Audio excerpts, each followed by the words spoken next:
Translation: sin will overcome us if we slay such aggressors. Therefore, it is not proper for us to kill the sons of Dhritarashtra and our friends. What should we gain, O Krishna, husband of the goddess of fortune, and how could we be happy by killing our own kinsmen? This is spoken by Arjuna. Purport: according to Vedic injunctions, there are 6 kinds of aggressors. 1, a poison giver. 2, one who sets fire to the house. 3, one who attacks with deadly weapons. 4, one who plunders riches. 5, one who occupies another's land. And 6, one who kidnaps a wife. Such aggressors are at once to be killed, and no sin is incurred by killing such aggressors. Such killing of aggressors is quite befitting any ordinary man, but Arjuna was not an ordinary person. He was saintly by character, and therefore he wanted to deal with them in saintliness. This kind of saintliness, however, is not for a kshatriya. Although a responsible man in the administration of a state is required to be saintly, he should not be cowardly. For example, Lord Rama was so saintly that people even now are anxious to live in the kingdom of Lord Rama, Rama Rajya. But Lord Rama never showed any cowardice. Ravana was an aggressor against Ram because Ravana kidnapped Rama's wife, Sita. But Lord Ram gave him sufficient lessons unparalleled in the history of the world.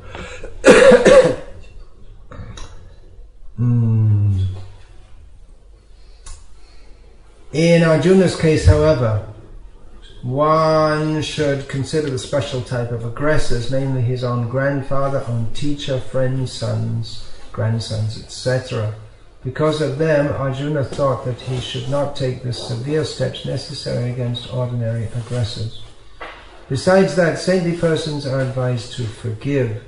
Such injunctions for saintly persons are more important than any political emergency. Arjuna considered that rather than kill his own kinsmen for political reasons, it would be better to forgive them on grounds of religion and saintly behavior. He did not therefore consider such killing profitable simply for the matter of temporary bodily happiness. After all, kingdoms and pleasures derived therefrom are not permanent. So why should he risk his life and eternal salvation by killing his own kinsmen? Arjuna's addressing of Krishna as Madhava, or the husband of the goddess of fortune, is also significant in this connection. He wanted to point out to Krishna that as the husband of the goddess of fortune, he should not induce Arjuna to take up a matter which would ultimately bring about misfortune. Krishna, however, never brings misfortune to anyone, to say nothing of his devotees. Om Jnanatirandhasya Jnananjana Shalakaya Chakshurunmilitam Yena Tasmai Shri Gurave Namaha Namashreshtham Manamapi Shakti Putram Atra Swarupam Rupam Tasyagrajam Rupurim Makarim Gosharapim Radha Kundam Girivaramaho Radhika Madhavasham Prapto Yasya Praktita Kripaya Shri Gurun Tamyatosmi Vandeham Shri Guru Vaishnavams Vandeham Shri Guru Shriyatam Padakamalam Shri Guru Vaishnavams Cha Shri Rupam Sagrajatam Sahagana Raghunatam Tam Tam Sajivam Sadvaitam Savadhutam Parijana Sahitam Krishna Kirtam Devam Shri Radha Krishna Padan Sahagana Lalita Shri Vishakhamvita Hare Krishna, Krishna Krishna, Hare Hare, Hare Rama, Rama Rama, Hare Hare. Srila Prabhupada begins his purport to this verse by quoting in English from Manu Samhita regarding 6 kinds of aggressors who, according to Manu, one can and should kill, contrary to modern law in most of the world. In some places in America, if someone enters your property, you're allowed to kill them. Someone unauthorizedly enters. In some states, that's that. So here are the 6 types, and if I'll read them again, and we can see that the Dhritarashtra, the sons of Dhritarashtra, had done all these things. Even one of these considerations is sufficient grounds to kill them, but they'd done all 6. Number 1, a poison giver, because in youth, when he was just a young boy, Bhima had been poisoned by Duryodhana and company with the aim to kill him, but they failed.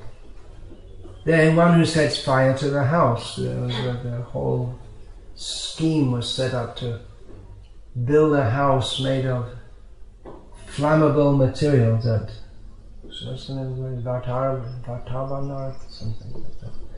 And the house was made nicely for the Pandavas by the Kauravas. Please come and live here very nicely. And when they'd been living there for a year, it was set ablaze. But the Pandavas were already warned of this, so they escaped. One who attacks with deadly weapons, well,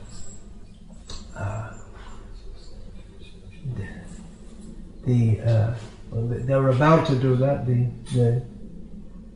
the Kauravas, and they had done that also in the kingdom of Virat. They had attacked.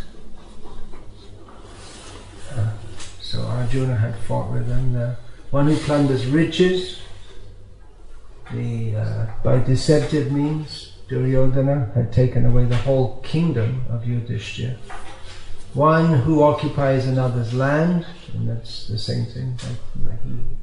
Duryodhana was illegally occupying the land that belonged by right to Yudhishthira. And one who kidnaps a wife, so by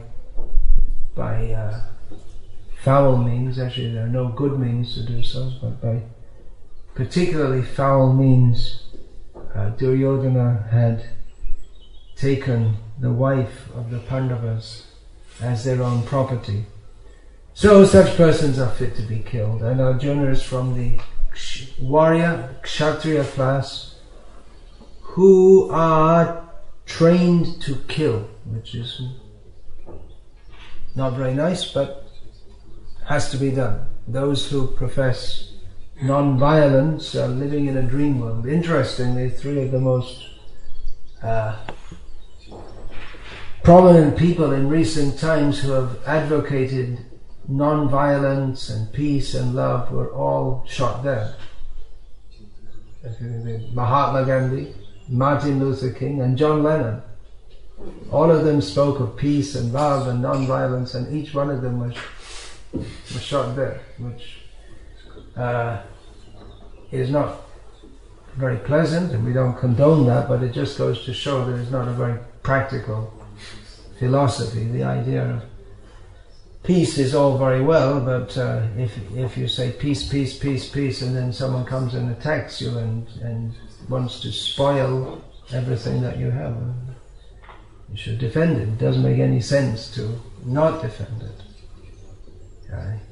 In the name of we shall be peaceful, and then you're overrun by people who are not at all peaceful. It's for the sake of peace, someone is required to fight, because if extremely demoniac people take over, then there'll be non-stop pillaging and looting and raping, and there won't be any peace. So the Kshatriyas, they maintain a peace for others. And the Kshatriya nature is to take pleasure in that. They take pleasure in hearing and discussing about Kshatriya activities of valor. They're not ashamed of it. They're just like when Arjuna won Draupadi in the Swayamvar, then at that time the Pandavas, they were dressed as if they were Brahmanas. They were in disguise because they'd run away from the house which was set on fire, and they were in disguise, incognito. So it appeared that Brahmanas had won the hand of Draupadi, and no one knew who they were. Well, Krishna knew who they were. Balaram and Krishna, so that looks like Yudhishthira, that looks like Arjuna. Yeah, so, but they didn't bet on. So, Drupada sent his one of his sons, Drishtadyumna, to follow these 5 unknown Brahmana boys who had come out of nowhere and taken the hand of Draupadi. We were saying, well, who will win the hand of Draupadi? Will it be Duryodhana? Will it be this one, that one? But it was some unknown Brahmana boys, and to ascertain who they are. So Dhritarashtra, Drishtadyumna, he followed them unseen, and from outside their cottage at night, as they were lying down to sleep, he heard them talking about weapons and wars and fighting, and these are Kshatriyas. Brahmanas don't talk like that. And then when they were called for the marriage ceremony, then again Drupada set out tables with different things. On one table he put weapons, on another table he put books, and if they were Brahmanas they should have gone and looked at the books, but they went and looked at the weapons. So they gave themselves away like this. So is to be a killer, someone who can kill others, it requires a whole culture and a whole attitude, which Srila Prabhupada pointed out. The American boys who were being drafted in the Vietnam War at that time, they weren't Kshatriyas, they were Shudras. They're not fit for fighting. And we find that even the soldiers, they go to Afghanistan or Iraq or something and have a hand blown off and they're traumatized for the rest of their life, or anyway they're traumatized with all things. But some real soldiers don't get traumatized. As in the Krishna book, Srila Prabhupada explains there's one battle and there were rivers of blood flowing with heads and flowing in arms and legs, and squeamish people would have been, I'm paraphrasing here, squeamish people would have, or cowards would have been horrified to see that, but Kshatriyas, they would take pleasure in all this. So, of course, it's not that everyone who takes pleasure in killing is a Kshatriya. They're also demons. They also take pleasure in killing, but in a different attitude. Once I was on a train in Russia, and in the compartment was a man he pulled out his penknife and he cut his bread and his sausages with his penknife.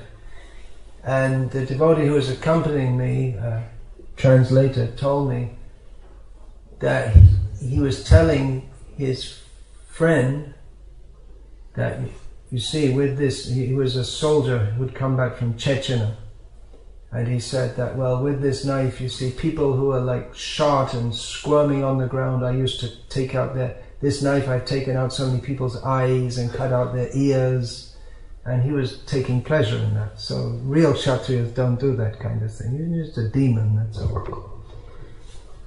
But real Kshatriyas, they take pleasure in how he killed this one and that one, and how he took the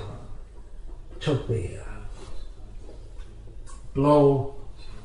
And Srila Prabhupada writes that no Kshatriya comes back from a battle with, he has to have some injury. There has to be, you have to show that you're really in the thick of it all. You don't just, what is that? Hat Baba Prapshasi Swargam Jit Baba Bhokshase Mahim.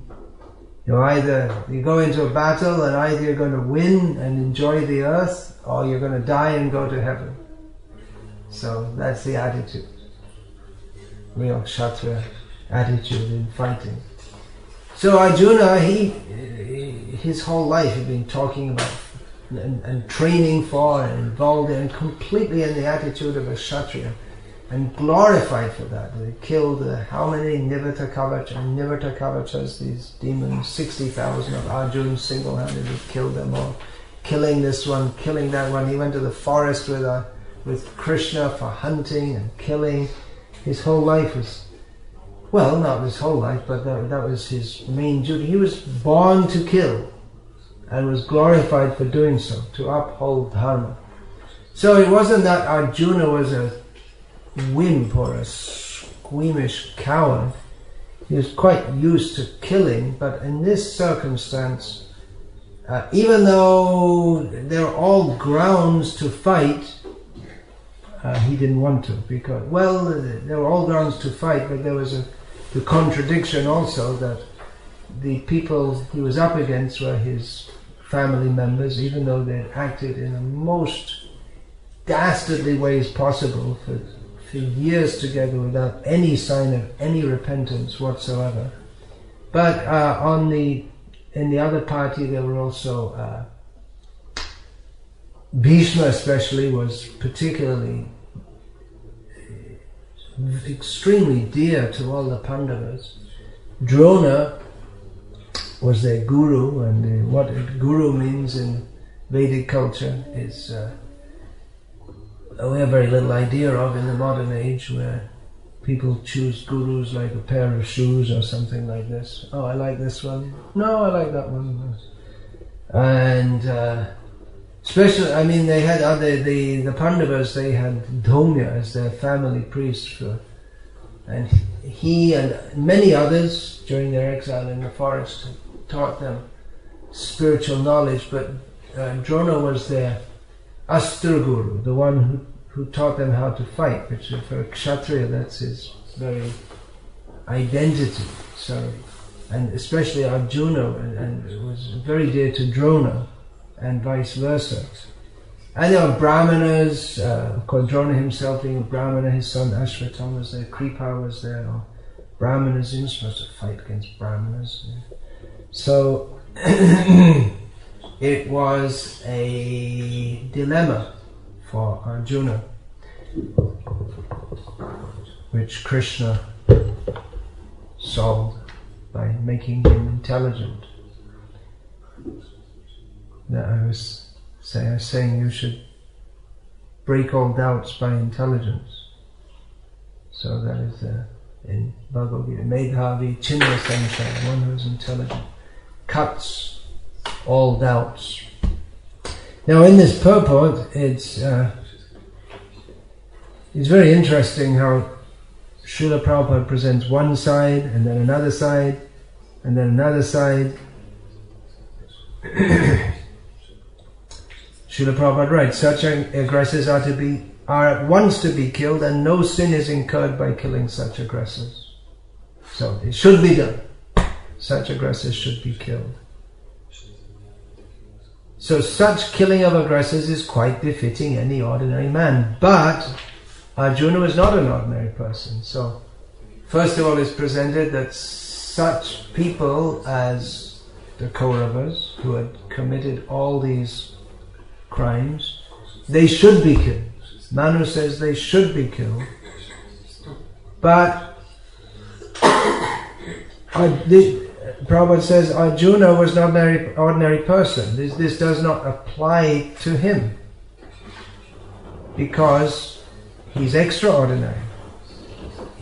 Arjuna was saintly by character, and therefore he wanted to deal with them, the Kauravas, in saintliness.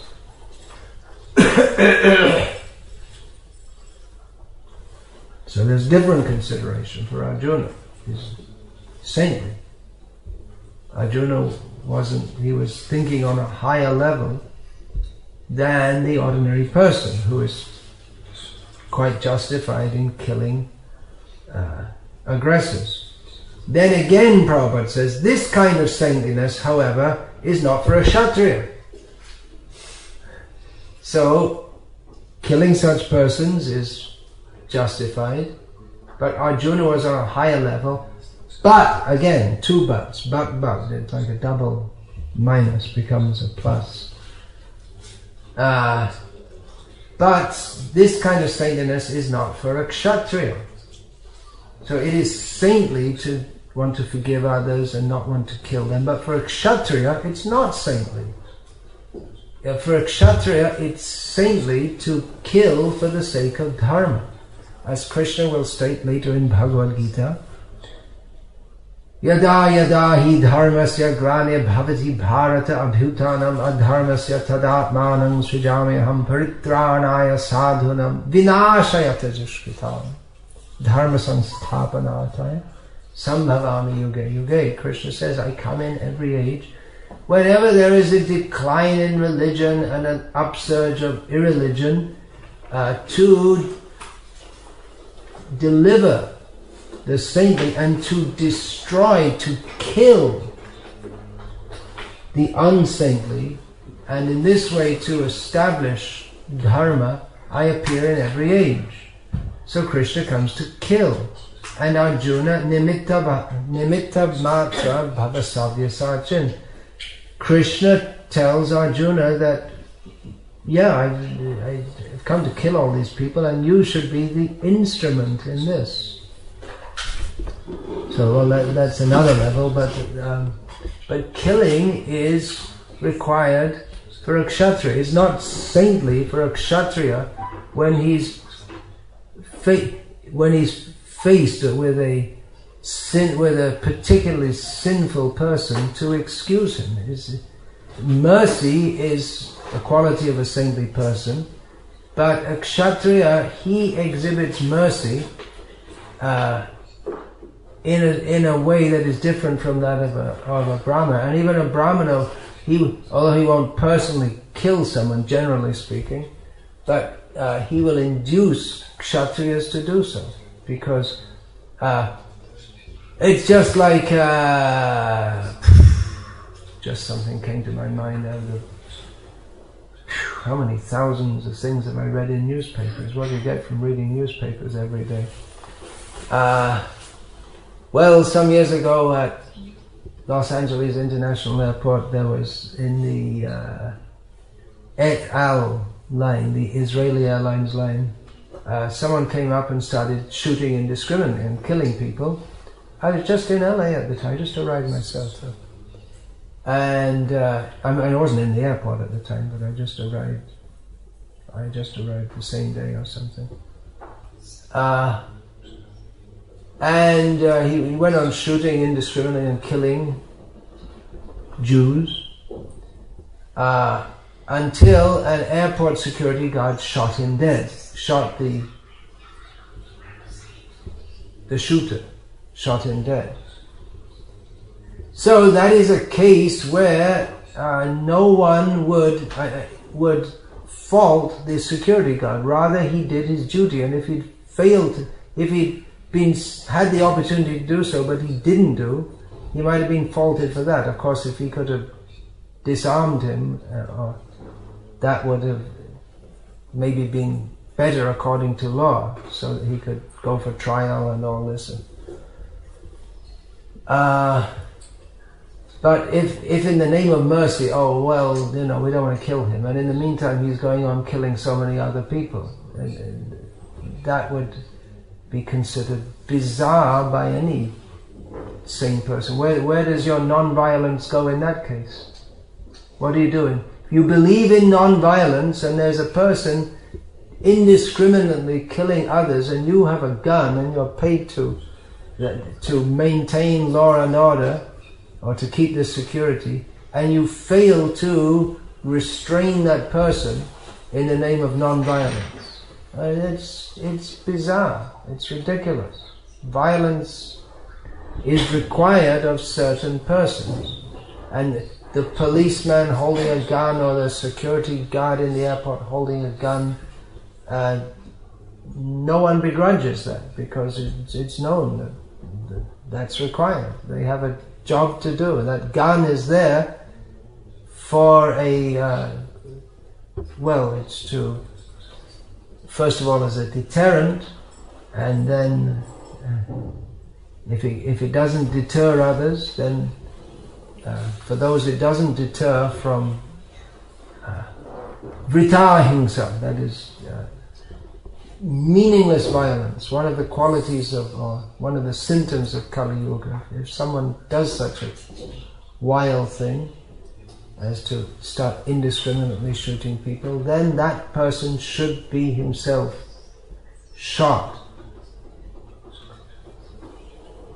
So, for a Kshatriya to be non-violent is irreligious, it's adharma. His dharma is to protect others, and to protect others means to exert violence as necessary. So, killing of aggressors is authorized, but Arjuna was on a higher level. He was in saintly consciousness. But yes, this is the position. Aggressors should be killed. But Arjuna is saintly, and therefore... But that is not saintly. Again, Prabhupada is taking from different perspectives. For a Kshatriya to not fight and not kill in a situation where he is required to, that is not saintly. So where are we going with this purport here? And the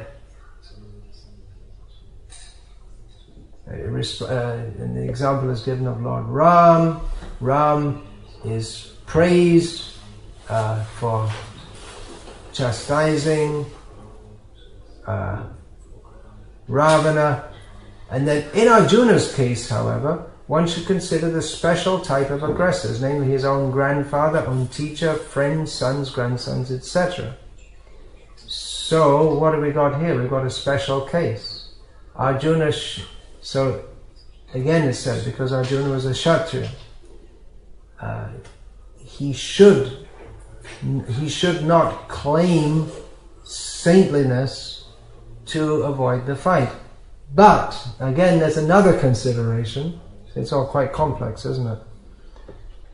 That these are special types. I mean, they are aggressors, but at the same time, they are persons who are very dear, swajanam. That word is used in Arjuna says here. They are our own sabha, friends of Rita. So they're very dear. Apart from being very dear, that might not be an excuse or whatever, because it's said that in a kshatriya, or one who is actually dedicated to justice, in a matter of law, he will treat his own son and his enemy's son equally. So that if his enemy's son if there's a disagreement and it comes to judgment, there's a disagreement between his enemy's son and his own son, and his enemy's son is right and his own son is wrong, then someone who's actually qualified to dispense justice and to judge, he will judge in favor of the enemy's son, because justice stands above what would otherwise be nepotism, of simply favoring people because they're your friends, or chamchagiri, as it's called in Hindi. It's just your friends, and you just favor them because they're your friend, and they're your friends because they help you in corruption and you help them, and that's how things run on. So this is a special case, but that shouldn't have been a consideration. But then when you see Guru is the Gurus are the Bhishma and Drona are Gurus. Drona was actually the Guru in the sense of having specifically taught the fighting art to the Pandavas and to the Kauravas. They were all in the same school. Bhishma was also Guru. He hadn't at that point systematically taught them anything, although later, after the battle, he would teach Yudhishthira systematically about the principles of dharma, and of course the other Pandavas were present there. And Krishna was also there, learning about dharma from Bhishma. But Bhishma was guru in the sense of being the grandfather, senior. So they're also called gurus, seniors, mother, father. The first guru, according to Shastra, is the mother, not the father. So these are all seniors.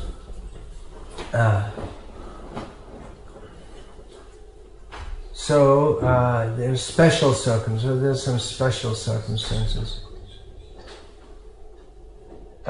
So because they were special people, they had a special relationship with Arjuna. Arjuna thought that he should not take severe steps necessary against ordinary aggressors. And after all, the Brahmins, blood relations.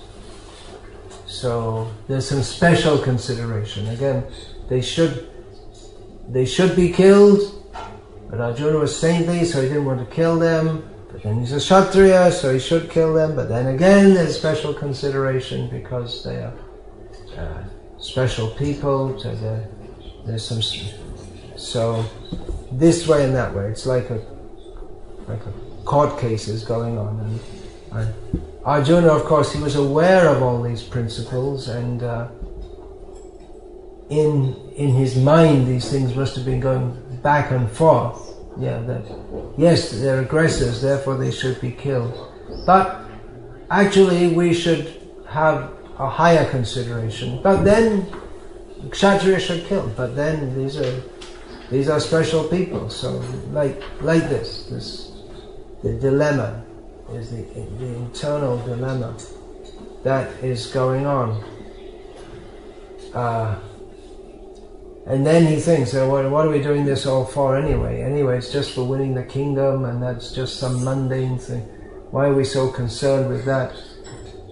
Which is Arjuna's misunderstanding again, because for various reasons. Because from the from the Varnashram viewpoint, the Kshatriya has to have a kingdom, and ultimately the Pandavas asked, well, just give us 5 villages. If you're not going to give us, actually you should give the whole kingdom. We're willing to give you half, even though you don't really have a right to it. But Duryodhana said, well, so they no, and then they came down, well, just give us at least 5 villages so we can execute our Kshatriya dharma of being kings of somewhere. And Duryodhana famously said that he would not give them as much land as into which a pin could be placed. So then, so Arjuna is thinking that we're fighting to get a kingdom, so that we can enjoy it, which is actually that's Duryodhana's outlook, but it wasn't. It was Yudhishthira clearly said that it's not that I want land to enjoy it, but I can't execute my duty as a Kshatriya unless I have something to, I have to have some place to rule over. Above that, there was Krishna's consideration that he had come to the world to rid it of demons, and this whole battle was arranged to bring all the demons together and wipe them all out, and Arjuna was to be an instrument in this. So that there are various considerations back and forth. Now, this point that Arjuna is saintly and therefore he doesn't want to fight, well, that is to be saintly. That is, of course, to be a devotee is a transcendental consideration. Later on in Bhagavad-gita, Krishna will describe some of the qualities yomad bhakta same priyaha that make that endear the devotee to him, the devotional qualities. And Krishna said, the first Krishna says in the list of those qualities are Adveshta sarva bhutanam maitra karuna evacha, to be non-envious toward all living beings and to be friendly to them and merciful to them. But at the same time, while saying this, Krishna is exhorting Arjuna to fight. So where's that advaita, no absence of bad feeling toward others? But you're going to fight someone and kill them. How are you going to do that without some bad feeling? Actually, it is possible for a kshatriya to do so, as we see in the case of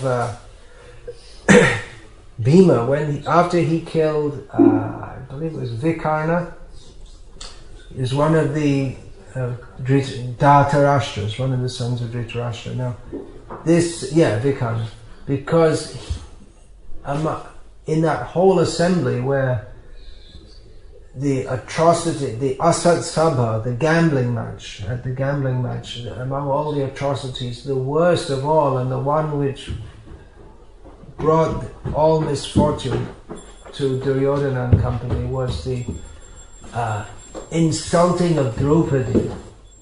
So no one wanted to speak up in that assembly. Bhishma, he wouldn't, when appealed to by Draupadi, is this dharma that I am dragged here by my hair in this condition? And Bhishma just waffled and said that, well, dharma is very subtle and it's very difficult to ascertain. But Vikarna, who was one of the sons of Dhritarashtra, one of the brothers of Duryodhana, stood up and said, yes, this is a dharma, and what are all you people, you're supposed to be great authorities and greatly respected people and protecting the people. Why are you tolerating this? So Vikarna, he was actually a good guy on the wrong side. By fate, he was on the wrong side. So he fought with Duryodhana's forces, and he fought as well as he could. Bhima had vowed to kill all the sons of Dhritarashtra, all of the Duryodhana and all his brothers. So he did that, one by one. Tick them off. This one gone, that one gone. The last one was Duryodhana himself. So after killing Vikarna, who was actually a good guy, but as in fighting on, then Bhima circumambulated his body in respect that this is actually, he's actually a good person. He's died in a manner suitable for a kshatriya. So Bhima, with full force, fought with him and killed him. But at the same time, he respected him as actually a saintly person. So we see that it is possible to fight without hatred, but simply as a matter of duty. I mean,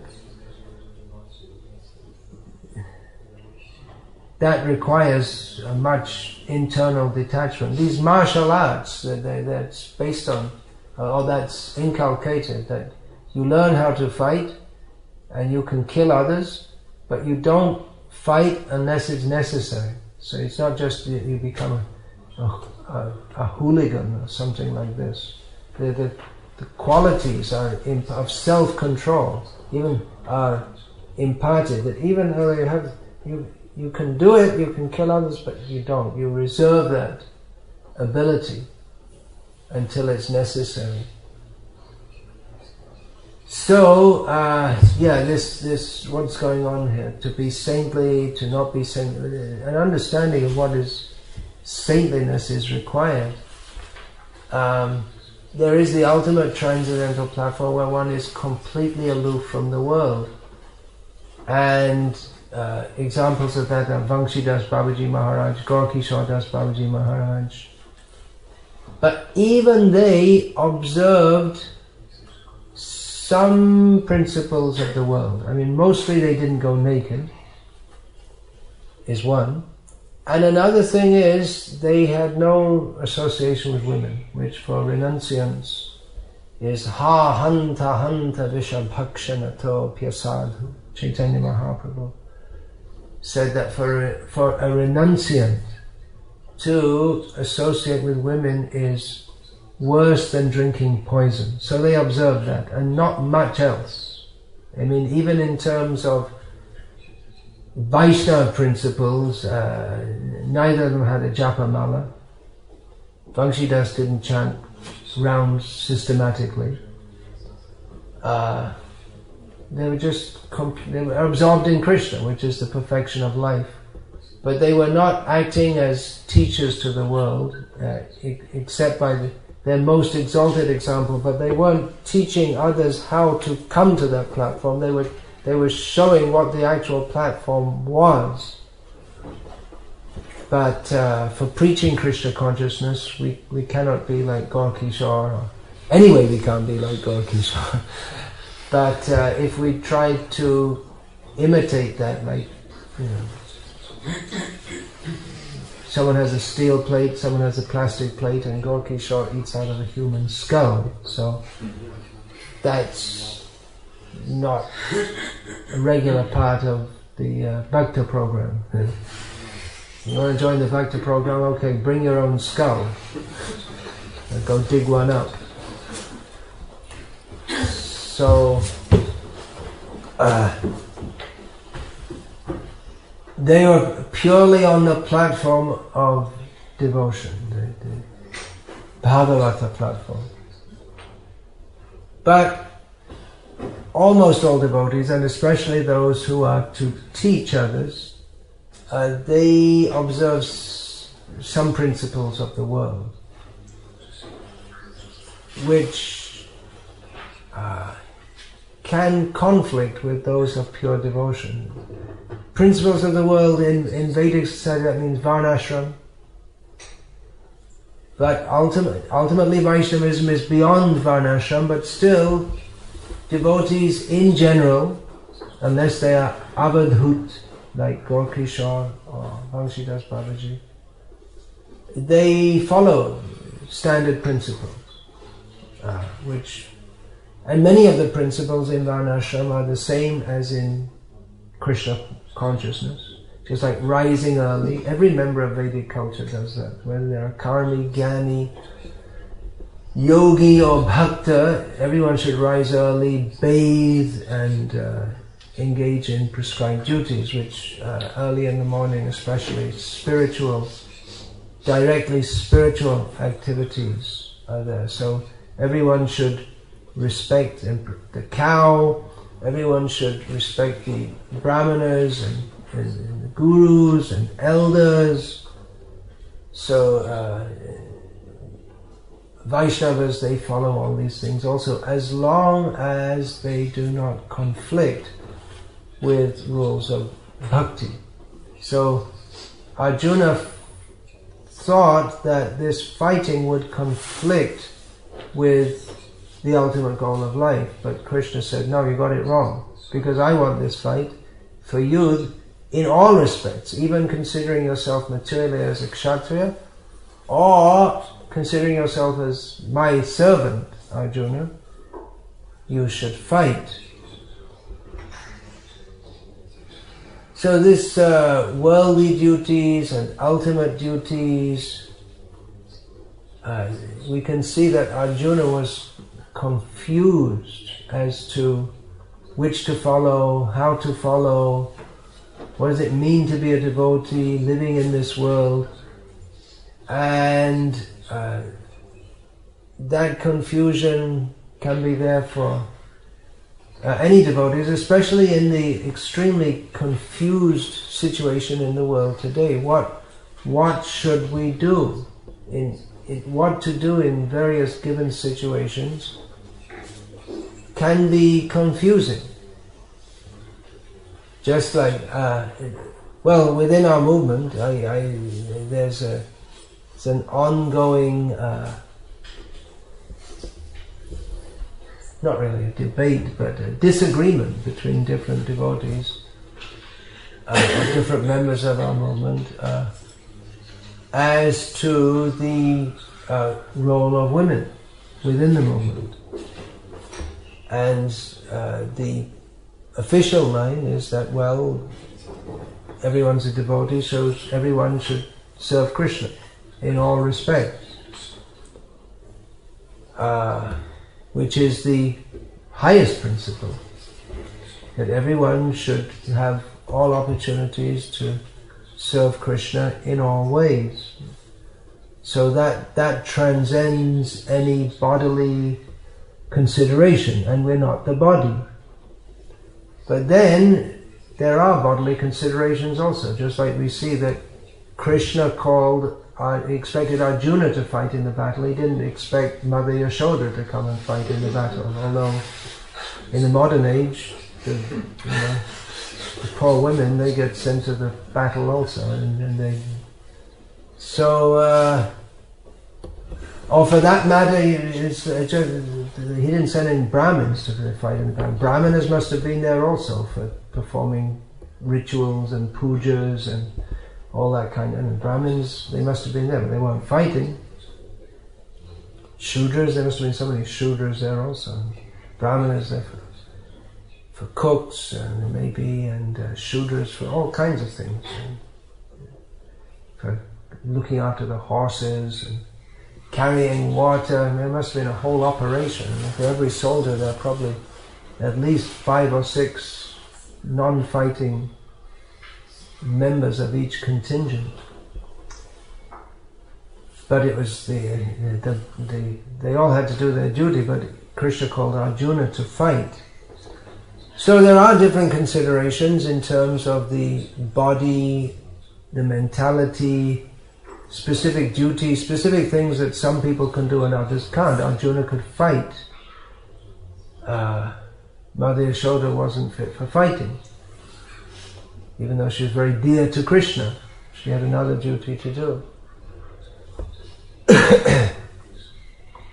So they both pleased Krishna, but svei karma, what is that? Svei karma nyabhirata samsisim labate naraha. By their specific work or their specific duties which they were called upon to do. So 5,000 years later, there are still divisions in human society, divisions of mentality. It's very confused at the present time in terms of varnashram, because it's often difficult to understand who's... Well, it's easy to understand, everyone's a Shudra, but among those, some exhibit to some extent some Brahminical qualities. Kshatriyas, where's the word, the Kshatriya? Who are they? Vaishyas, well, there are people who like to make money. There's some kind of perverted reflection of a Vaishya. And a perverted reflection of Brahmanas means all people making up theory, all kinds of atheistic and speculative theories. Roles are all mixed up, and in the modern age the roles of men and women are all mixed up also. And even in dressing, you can't... It's often you look at somebody, you don't know, is that a male or a female? It's difficult to work out, whereas in traditional society the roles were quite distinct. In dress also it's quite distinct. Women dress like women and men dress like men, and it's not all the same. So they're very distinct and different roles, but that's not there well, some things are still there. I mean, still women are they're having babies and men aren't, and that's not likely to change. You never know what the scientists will come up with, amazing discoveries, but so far men haven't been clamoring to give birth. And as far as I know, no one's doing any research into... Well, they could have a sex change operation, but they can't give birth. Anyway, there's still a pronounced difference in that particular function. And in all traditional cultures, women are encouraged to develop motherly qualities which are different to male qualities. They have a different role to play. So, now I'm making a case here, which I've made many times before, but I'm just pointing this out, how in this purport Srila Prabhupada addresses the conflict of interest that Arjuna found himself in. He wasn't sure, should I act like a kshatriya or should I act like a devotee?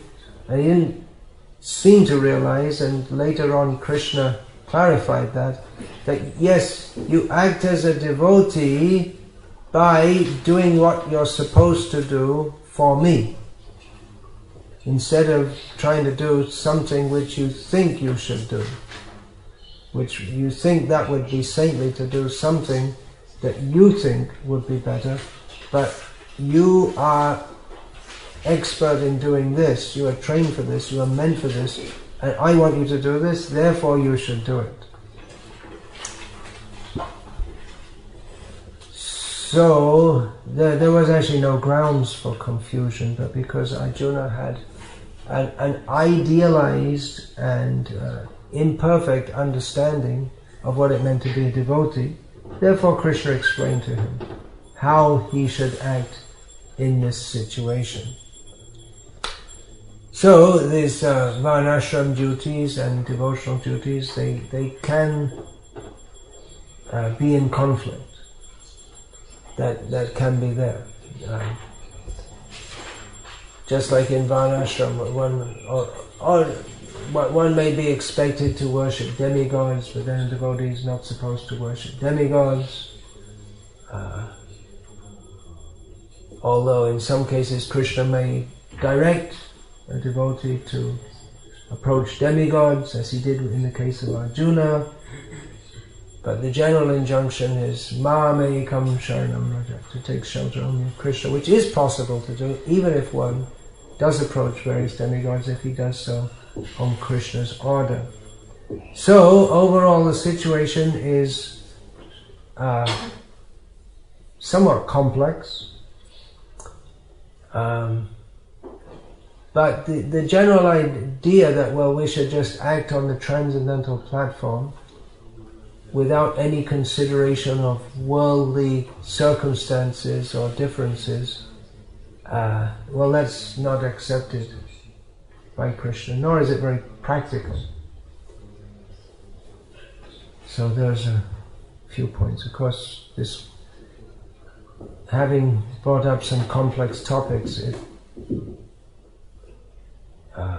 requires a nuanced discussion, but anyway, it could be a big discussion, but I'm just bringing it up for all of you to think about.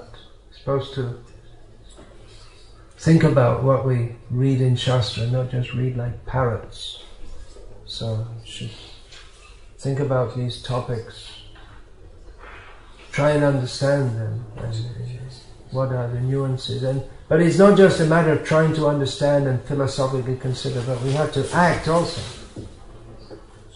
So we have to make some decision. But that decision should be based on a mature and deep understanding of Shastric knowledge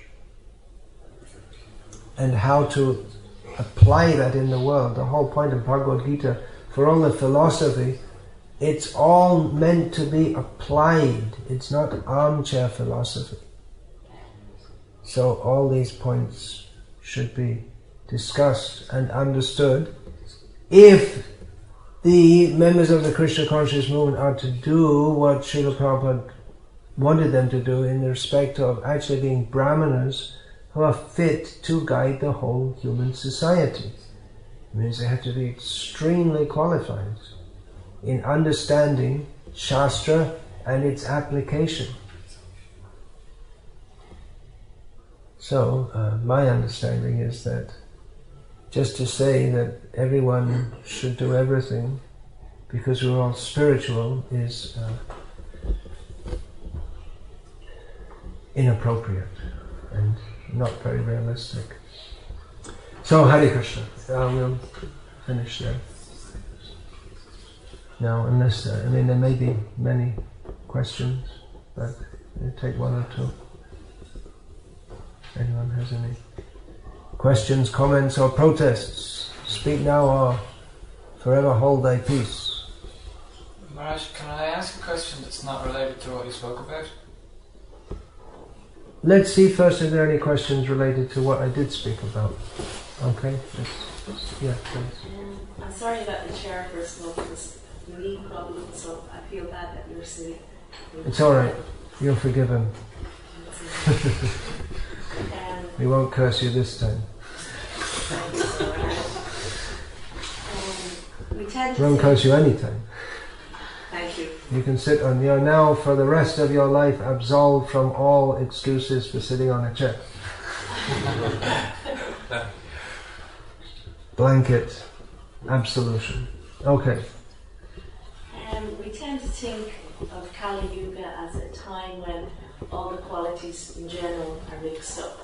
We can see, I know from reading your books, and I can understand it totally, that you say, well, if women are good managers, they can be managers in their home. They can, be gurus for the children, so it works out perfectly like that.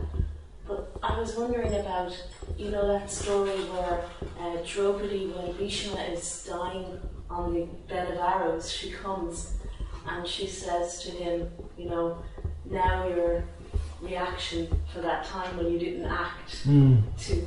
And Trivikram Swami was explaining one time that he was reading, or he made some comment on that. I don't know if he was exactly reading that passage or what it was, and he said her reaction was a little bit due to the fact that she was a Kshatriya. So that surprised me a little bit, because I thought even back then there was like women who had Kshatriya natures. So how did they... Women with Kshatriya natures. Or born in a Kshatriya family. Yeah. Kshatriyani. Yeah, well, certainly to be born in a Kshatriya family, they would imbibe the qualities just by the very culture and the atmosphere, and they would, the Kshatriya would want a wife who would be who would have the same aims as them, like a Vaishya wife. The Vaishyas, they're mostly interested in making money, especially in the modern age, and you can see in India even now, although it's all breaking down, that in the Vaishya families they have a certain kind of culture. Even though it's said that women are not educated officially, I've seen I went once in Sri Rangam and we visited a Rigvedi Gurukul, and the boys were chanting the mantras, and then they were forgetting, and the wife was coming out of the kitchen and helping them with the mantras, because she'd heard them all so many times that she knew them all also. So it's not that the Brahmana women are uneducated, but they just get it in a different way. They may not have it so systematically. And actually that's stated after coming home, after marrying, the boy is supposed to teach his wife, who would generally be a young girl, but just a child by modern considerations, he has to teach her what he learned in the Gurukul. So he might not give her the whole 14, 15 years of it, he'd give this summary, and then and growing up in that atmosphere and living in that atmosphere, they would imbibe that also. So, women, they are supposed, the marriage is made generally in the traditional system. A Brahmin will marry a girl from a Brahmana family because they're raised in that culture. They know what they have to do, but if they happen to marry in another family, then they're supposed to adjust themselves also. So, what was the question actually? How would traditionally, if a woman was born with a Kshatriya nature, as in the instance with Draupadi, fiery nature. Yeah. But she had a forgiving nature also, didn't she? As with the nature of as with Ashvatthama, she didn't. Yeah. At first, she wanted that he should be killed, but then when it came to the point, she said, well, she was thinking of Kripi, his mother, that she should not lament as I am lamenting. So she had that compassion also, which Arjuna is showing at this point, which Krishna says is inappropriate for Arjuna, that kind of compassion.